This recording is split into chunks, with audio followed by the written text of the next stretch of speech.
इस चैनल पर आपको नई नई और दिलचस्प कहानी मिलती है। अगर आप पहली बार इस चैनल पर आए हैं तो चैनल को सब्सक्राइब कर लीजिए और वीडियो अच्छी लगे तो कमेंट और लाइक करना बिल्कुल मत भूलिएगा। बहुत ही पुराने समय की बात है। एक गांव में एक सौदागर रहता था। उसका एक बेटा था जिसका नाम था सूजन। सूजन का विवाह हो चुका था, परंतु सूजन को अपनी पत्नी बिल्कुल भी पसंद नहीं थी, क्योंकि वह एक साधारण नए नक्श वाली और सांवली रंग की लड़की थी। सूजन चाहता था कि उसकी पत्नी बहुत ही सुंदर हो, जैसे कोई राजकुमारी। इस बात को लेकर अक्सर सूजन अपने माता पिता और पत्नी से झगड़ा किया करता था। एक दिन की बात है, उसने जिद पकड़ ली कि वह दूसरी शादी जरूर करेगा, वो भी किसी बहुत ही सुंदर लड़की के साथ। आखिरकार माँ बाप ने उसके लिए दूसरी लड़की ढूंढना शुरू कर दिया। वैसे तो सूजन की पत्नी को ये बात ठीक नहीं लगी, परंतु वह कुछ नहीं बोली। इसी को अपनी किस्मत मानकर वह चुप रह गई। उसी गांव में एक कुम्हार रहता था, जिसकी एक बहुत ही सुंदर बेटी थी जिसका नाम था अलका। सौदागर अपने बेटे की दूसरी शादी करवाने के लिए उस कुम्हार के घर रिश्ता लेकर गया। सौदागर जब कुम्हार के घर पर गया और उसे अपने बेटे की शादी की बात की, कुम्हार को पता चला कि सूजन पहले से ही शादीशुदा है, तो उसने रिश्ता करने से साफ मना कर दिया। सौदागर जानता था कि कुम्हार एक लालची आदमी है और साथ ही इसके घर में बहुत ही गरीबी की हालत है। इसे 2 वक्त की रोटी भी नहीं मिल पाती। सौदागर ने कहा, भाई अगर तुम मेरे बेटे के साथ अपनी बेटी का ब्याह करवा दो तो मैं वादा करता हूँ कि तुम्हारे घर में अनाज और बाकी खर्चा के लिए मैं हर महीने तुम्हें 1000 सोने की सिक्का दिया करूँगा। 1000 सोने का सिक्का का नाम सुनकर कुम्हार के मन में लालच आ गया। सोचने लगा, बिना मेहनत किए ही 1000 सोने की सिक्का हर महीने मिल जाएगी तो मेरे बारे न्यारे हो जाएंगे। वो तुरंत रिश्ते के लिए मान गया। उसकी बेटी जिसका नाम अलका था, वो भी अपने माता पिता की बात मानकर और ये सोचकर कि उसकी शादी से उसके परिवार का भला होगा, वो शादी के लिए सहमत हो गई। अब अलका का विवाह सौदागर के बेटे के साथ हो गया। सूजन अपने लिए एक सुंदर पत्नी पाकर बहुत ही खुश था। कुछ समय बिता सौदागर अब दोनों परिवारों का खर्च सहन करता रहा, परंतु उसके व्यापार में जब उसे घाटा होने लगा तब उसके लिए दोनों परिवारों का खर्च वहन करना बड़ा ही मुश्किल हो गया। धीरे धीरे सौदागर निर्धन होने लगा। एक दिन ऐसा भी आ गया जब उसे खुद रोटी के लाले पड़ गए। अब उसके बेटे सूजन को दोनों तरफ से गलियां मिलने लगी, क्योंकि उसकी जिद की वजह से ही ये नौबत आई थी। अब सूजन को भी चिंता होने लगी कि आखिरकार ऐसा कब तक चलेगा। दोनों पत्नियों उसे कोसने लगती। सूजन अब इस मुसीबत से बाहर आना चाहता था। एक दिन उसे एक तरकीब सूझी। उसने अपनी दोनों पत्नियों से कहा कि वो उन दोनों को अपने ननिहाल ले जाना चाहता है। दोनों पत्नियों और सूजन सफर के लिए निकल पड़े। उनका सफर काफी लंबा था। चलते चलते वे लोग एक दूसरे राज्य में पहुंच गए। रात होने पर वे तीनों एक सराय में रुक गए। आधी रात के समय जब सभी लोग गहरी नींद में सो रहे थे तो सूजन जाग उठा और अपनी पत्नियों को अकेला छोड़कर वहां से भाग गया। सुबह जब अलका और सूजन की पहली पत्नी जिसका नाम चमेली था, वे दोनों उठी, ये देखकर वह परेशान हो उठी कि उनके पति कहाँ चला गया। जैसे तैसे उन्होंने सराय का किराया चुकाया और वे दोनों चली गई। दोनों बहुत ही डरी हुई थी कि अब उनका क्या होगा। वे दोनों अपने लिए कोई सुरक्षित जगह ढूंढने लगी। भटकते भटकते वे एक बाग में पहुंची। तब चमेली ने कहा, बहन, हमारा पति हम दोनों को जानबूझकर इस जगह पर छोड़कर भाग गया है। इस अनजान शहर में हमारा कोई सहारा भी नहीं है। अब क्या होगा बहन? बहन, तुम ठीक कहती हो। ये सब हमारे पति ने जानबूझकर ही किया है। परंतु अब जो भी हो, हम अपने आप को खुद ही संभाल लेंगे, वरना इस अनजान नगर में हम सुरक्षित नहीं रह पाएंगे।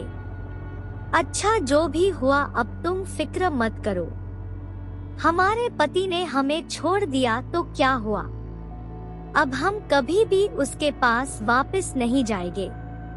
ठीक है बहन, परंतु फिलहाल हम कैसे गुजारा करेंगे? फिर कुछ सोचकर वे दोनों नगर से बाहर एक झोपड़ी बनाकर रहने लगी। तब अलका ने कहा, बहन, अगर इस नगर में किसी को ये बात पता चल गई कि हम दोनों अकेले औरतें यहाँ पर रहते हैं, तो ये हमारे लिए खतरनाक हो सकता है। इसीलिए मैंने ये सोचा है कि मैं एक पुरुष का वेश धारण करके नगर में काम की खोज से जाया करूंगी और तुम मेरी पत्नी के रूप में यहाँ पर रहोगी, जिससे कि लोगों को लगे कि हम पति पत्नी हैं। तभी हम इस अनजान नगर में सुरक्षित रह पाएंगे। ठीक है बहन, तुम जैसा कहोगी मैं ऐसा ही करूंगी। मुझे तुम पर पूरा भरोसा है। इसके बाद अलका ने एक पुरुष का वेश धारण किया और नगर में काम की तलाश में निकल पड़ा। नगर में पहुंचकर उसे ये बात पता लगी कि उसे राज्य का राजा हर रोज अपने दरबार में जनता की समस्याएं सुनता है, फिर उनकी समस्याओं का समाधान करता है। अलका भी पुरुष वेश में राज दरबार में जा पहुंची। वहां पर काफी भीड़ थी। अनजान लोगों के बीच उसकी कुछ भी बोलने की हिम्मत ना हुई। वो डर रही थी कि कहीं उसकी सच्चाई सबको पता ना चल जाए। अगले दिन वह फिर से राज दरबार में गई और बिना कोई बात की वापस लौट आई। इस तरह से 7 दिन बीत गए। इसी बीच राजा ने गौर किया कि एक आदमी रोज राज दरबार में आता है, परंतु बिना कुछ भी बोले लौट जाता है। उसने अपने मंत्री को आदेश दिया कि मंत्री जी, एक आदमी प्रतिदिन राज दरबार में आ रहा है, परंतु बोलता कुछ नहीं। जरा पता करो कि उसे क्या परेशानी है। अगले दिन अलका जब राज दरबार में पहुंची तो मंत्री ने उसे अपने पास बुलाया। पूछने लगा, अरे भाई, तुम कौन हो जो प्रतिदिन आते हो परंतु अपनी समस्या नहीं बताते? अलका ने अपना नाम बदलकर बताते हुए कहा, मंत्री जी, मेरा नाम सुदर्शन है। मैं मुसीबतों का मारा हूँ और कोई काम की तलाश में हूँ। ठीक है, मैं महाराज से कहकर तुम्हारी कुछ मदद कर सकता हूँ। मंत्री ने ये बात जब राजा को बताई तो राजा ने सुदर्शन को अपने पास बुलाया। कहने लगा, युवक, तुम्हें देखकर लगता है कि तुम बहुत ही मेहनती हो और मेहनती लोगों की मैं बहुत ही कद्र करता हूँ। तुम चाहो तो मैं तुम्हें अपने महल में माली की नौकरी दे सकता हूँ। तुम्हें मेरे शाही बाग की देखभाल करनी होगी। बोलो, मंजूर है? महाराज, अंधा क्या चाहे 2 आंखें, इससे बड़ी बात क्या हो सकती है। मैं आज से बल्कि अभी से काम पर लग जाता हूँ। बहुत अच्छे, इसी तरह पूरे जोश और मेहनत के साथ काम करना। उसी समय से अलका महल के बाग में माली की नौकरी करने लगी। घर आकर उसने ये बात चमेली को बताई तो वे दोनों बड़ी ही प्रसन्न थी कि उन्हें अब जीवन बिताने का साधन मिल गया है। धीरे धीरे कुछ दिन बीते। अलका बड़ी ही मेहनत से अपना काम करने लगी। वो बाग के पौधों का ख्याल रखती, पेड़ों को पानी देती। राजा अलका के काम से बहुत ही खुश था। उसे कभी भी इस बात का संदेह नहीं हुआ कि वो एक औरत है। एक दिन की बात है, राजा अपने शाही बाग में सैर करने के लिए गया। बाग बहुत ही बड़ा था। घूमते घूमते राजा को थकावट महसूस हुई तो वो एक पेड़ के नीचे आराम करने के लिए बैठ गया। गर्मियों के दिन थे और ठंडी ठंडी हवा चल रही थी। सो राजा को पता ही ना चला कि कब उसकी आंख लग गई। तभी एक घटना घटी। हुआ ये कि एक सांप जो इस पेड़ की जड़ में रहता था, वो बिल से बाहर निकल कर आया और सोए हुए राजा की ओर बढ़ने लगा। वो सांप राजा को डस लेता। उससे पहले अलका, जो माली का काम कर रही थी, वहां पर पहुंची। वो सांप को देखकर चिल्लाई। उसने एक लकड़ी ली और सांप को उठाकर राजा से दूर फेंक दिया। आवाज होने से राजा की नींद टूटी। उसने देखा कि अलका ने एक सांप से उसकी जान बचा ली है। राजा ने पहले तो उसे धन्यवाद दिया और फिर बोला, नौजवान माली, आज तुम्हारे कारण मेरी जान बच गई है। ये तुम्हारा उपकार मैं कभी नहीं भूलूंगा। इसके बदले में तुम जो चाहे मुझसे मांग लो। मैं वचन देता हूँ कि जो भी तुम मांगोगे मैं दूंगा। महाराज, ये तो मेरे जैसे कर्मचारी का कर्तव्य है कि वो अपने राजा की रक्षा करे। मुझे इसके बदले में कुछ नहीं चाहिए। आपने तो पहले ही मुझे अपना सेवक बनाकर मेरे जीवन यापन का साधन दे दिया है। ठीक है, तुम अभी नहीं मांगते तो कोई बात नहीं, परंतु जीवन में कभी भी आवश्यकता पड़े तुम मेरे पास आने से हिचकिचाना मत। ठीक है महाराज, जैसी आपकी इच्छा। इस घटना के बाद राजा के मन में अलका के प्रति सम्मान और भी ज्यादा बढ़ गया। उसने अलका को एक बहादुर पुरुष समझते हुए उसे माली के काम से हटाकर महल का पहरेदार बना दिया। उसकी तनख्वाह भी बढ़ा दी गई। अब अलका का काम महल के बाकी पहरेदारों के साथ मिलकर पहरा देना था। उसे ये काम ज्यादा पसंद तो नहीं था, परंतु राजा के आदेश को वो टाल भी नहीं सकती थी। इसीलिए वो महल की पहरेदारी करने का काम करने लगी। घर आकर उसने चमेली को पूरी बात बताई। अगले दिन से अलका राजा के महल में रात को पहरे पर तैनात कर दी गई। अलका पहरेदार के रूप में भी अपने काम को पूरी मेहनत और ईमानदारी से करने लगी। राजा अक्सर सोने से पहले महल का एक चक्कर लगाया करता था। वो देखता था कि सभी पहरेदार अपना काम ठीक से कर रहे हैं या नहीं। उसे ये देखकर बड़ी ही संतुष्टि होती थी कि सुदर्शन यानी अलका अपने काम को पूरी तरह से मुस्तैदी से कर रही थी। एक रात की बात है, जब पूरा राजमहल सो रहा था परंतु सभी पहरेदार पहरा दे रहे थे। अलका महल की छत पर पहरा दे रही थी कि तभी उसे एक परछाई छत पर दिखाई दी। ये कोई पुरुष था। घना अंधेरा होने के कारण ठीक से दिखाई नहीं दे रहा था।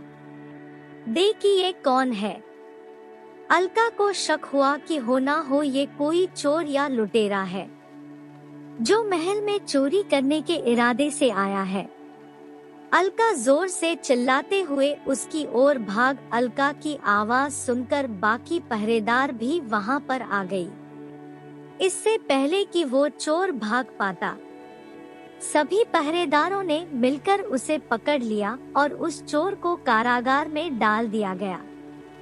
रात के अंधेरे में अलका उस चोर को ठीक से देख भी नहीं पाई थी।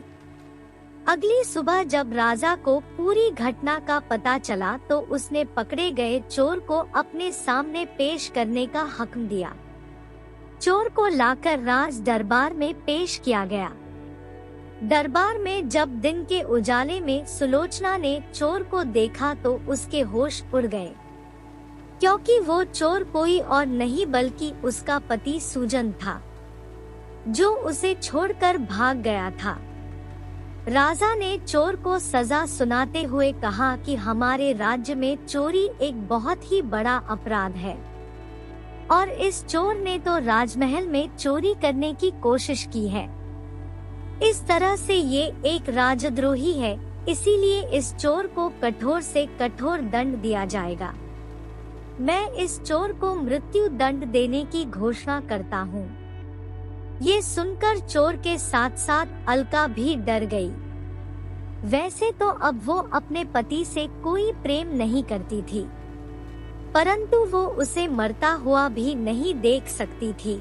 राजा ने कहा, आज से ठीक 3 दिन के बाद इस चोर को फांसी पर लटका दिया जाएगा।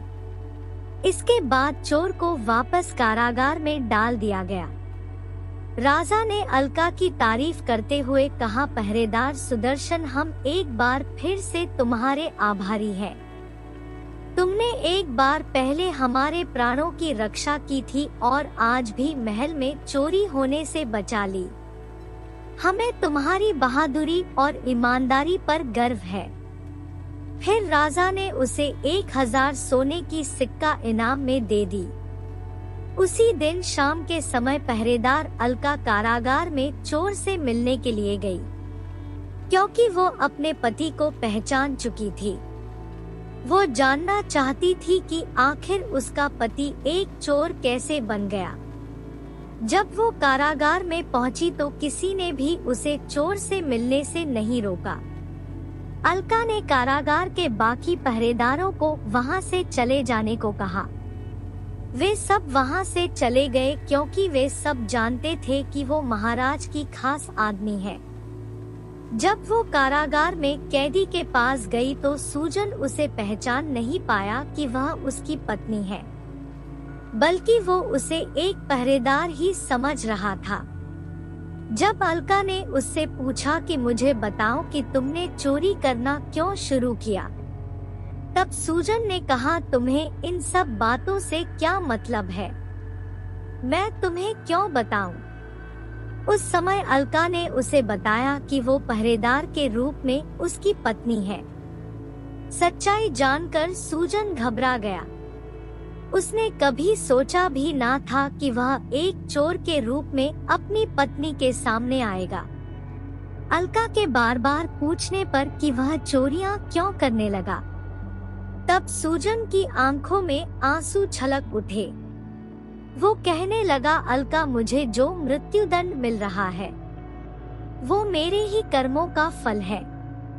मैंने तुम दोनों औरतों के साथ जो भी किया है उसी की वजह से मैं आज इस हालत में पहुंचा हूँ। जब मैं तुम दोनों को अकेला छोड़कर वापस अपने गांव में गया था तो मेरे परिवार को जब ये पता चला कि मैं तुम दोनों के साथ ऐसा किया है तो मुझे घर से निकाल दिया गया। घर से ही नहीं, मुझे गांव से निकाल दिया गया। मैं वहां से भागा तो खाने के लिए कुछ भी नहीं था। मैंने छोटी मोटी चोरियां शुरू कर दी और धीरे धीरे मैं एक पेशेवर चोर बन गया।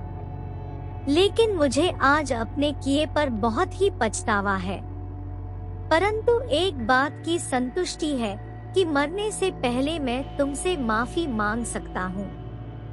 और भी अच्छा होता अगर मैं चमेली से भी माफी मांग सकता, परंतु कोई बात नहीं, मेरी तरफ से तुम चमेली को कहना कि वो मुझ अभागे को माफ कर देना। अपनी बात कहते हुए सूजन रो रहा था। अलका को भी लगा कि सूजन को अपनी करनी पर पछतावा हो रहा है।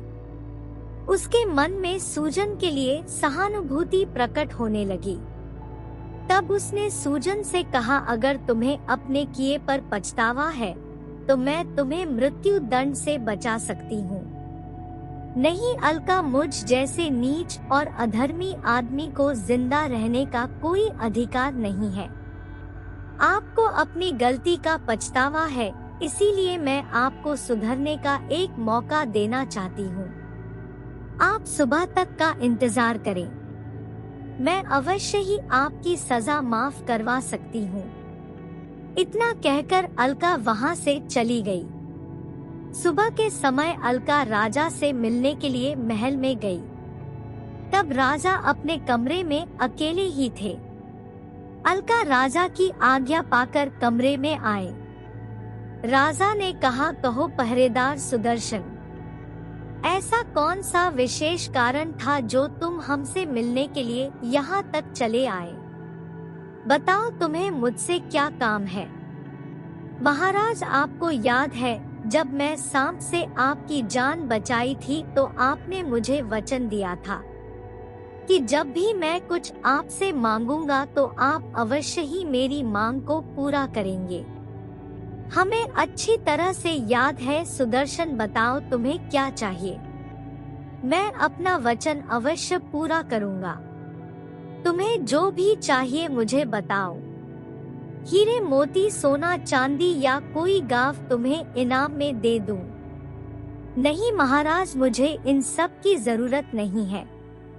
मुझे सिर्फ आपकी कारागार में जो कैदी है उस चोर को आजादी चाहिए। उसे मृत्यु दंड ना देकर आजाद कर दिया जाए, यही मेरा इनाम है। ये तुम क्या कह रहे हो सुदर्शन? भला उस चोर को रिहा करवा के तुम्हें क्या मिलेगा? क्या वास्ता है उस चोर से तुम्हारा? महाराज, उस चोर से मेरा संबंध क्या है? उससे पहले मुझे आपको अपनी सच्चाई बतानी होगी। सच्चाई ये है कि मैं एक पुरुष नहीं बल्कि एक स्त्री हूँ। ऐसा कहकर अलका ने पुरुष का वेश हटाया और अपने असली रूप में राजा के सामने आ गई। इसके बाद वो कहने लगी, महाराज, मैं भाग्य की सताई हुई एक औरत हूँ जिसके पति ने उसे छोड़ दिया था। फिर उसने सारी कहानी राजा को बता दी। अलका की दुख भरी कहानी सुनकर राजा को उससे बहुत ही हमदर्दी हुई कि किस तरह से एक औरत होकर भी वो कई मुसीबत का सामना करती रही और आज अपने पति के प्राणों की रक्षा के लिए उसके सामने खड़ी है। राजा ने कहा, अलका, सचमुच तुम्हारी आप बीती बहुत ही कष्टदायक है, परंतु हम तुम्हारी बहादुरी और हिम्मत की दाद देते हैं। वैसे तो एक चोर को हम छोड़ नहीं सकते, परंतु क्योंकि हमने तुम्हें वचन दिया है और वो तुम्हारा पति है, इसीलिए हम उसे रिहा कर देंगे। फिर राजा ने एक सोने की सिक्का से भरी हुई थैली अलका को देते हुए कहा, इस थैली में 10,000 सोने की सिक्का और हीरे जवाहरात है।